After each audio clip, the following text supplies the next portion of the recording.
Let's do fast talk. Rob, pilak o ginto?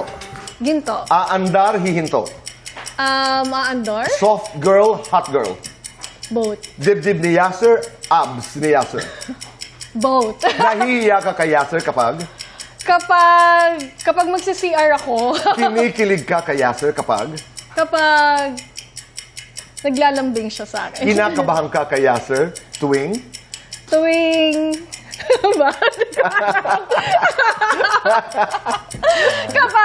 Siguro kapag kumakanta siya. Lagot si Yasser sa'yo kapag? Kapag nagloko pa siya. Yasser, leading man o certified hunk? Certified hunk. Matigas, malambot? Matigas. Makinis o mabalahibo? Mabalahibo. Boxers, brief. Boxers. Theme song mo kay Rob?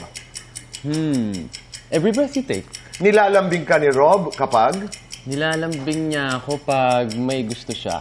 Kinakabahan ka kay Rob kapag? Kinakabahan ako pag tumatahimik siya. Sinusungitan ka ni Rob kapag? Sinusungitan niya ako pag may hindi ako magets.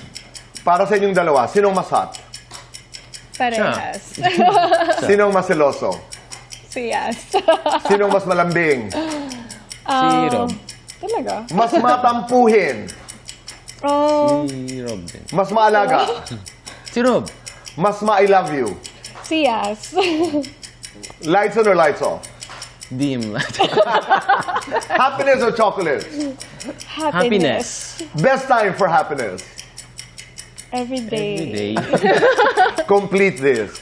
I love you kasi... I love you kasi tanggap mo ako kung sino ako. I love you kasi mas nagiging better ako dahil sa'yo. Ganda naman, di ba? Yung una, pag-usapan natin, yung may mga bawal. Expressed na bawal. Halimbawa, ako okay lang, pero ito yung mga hindi pwede. Mga non-negotiables, ika nga, sa inyong relasyon. Parang hindi naman natin. Parang wala naman po kasi kaming like na ganun na bawal ka sa ganito, bawal ka sa ganyan. Basta ang amin, alam mo yung limitations mo, alam mo boundaries mo. Then, syempre, respeto sa isa't isa. Yun naman po palagi yung rules namin.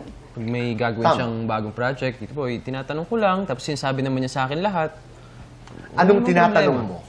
Tinatanong ko, sino bang may next na partner mo? But do you actually ask, may love scenes ka ba dito? May kissing scenes ka ba dito? Siya na yung nag-open sa akin Oo. about doon.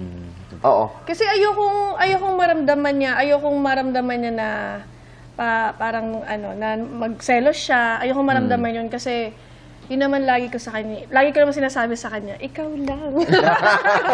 Ikaw lang. Ikaw lang. Diba? Pagdating ng araw, kung kinakailangan, Rob, na talikuran mo ang pagpapasexy, gagawin mo for your marriage, for your love? Yes po. Oo. Ang akin ng pag nagkapamilya na ako, ayokong makita kasi in the future ng magiging anak ko na yung nanay, ba yan? Yung nanay mo, nagpapasexy pa rin, ganyan yung suot. Yung may masasabi po yung ibang tao, tas malalaman pa ng anak ko. Kumbaga, ang backfire nun sa magiging anak namin eh. Magiging anak natin. Ayun. So, What do you have to say to that? Napakaganda. Ako, Tito Boy, hindi ko naman siya talaga pinagbabawalan sa lahat ng ginagawa niya. At nakikita ko, narating niya to, Tito Boy, ng siya lang. Kaya ako, nire-respeto ko lahat ng desisyon niya. At sinasabi ko nga, laging nandito lang ako. Tsaka, yung mga baby, ayun, on the way na rin.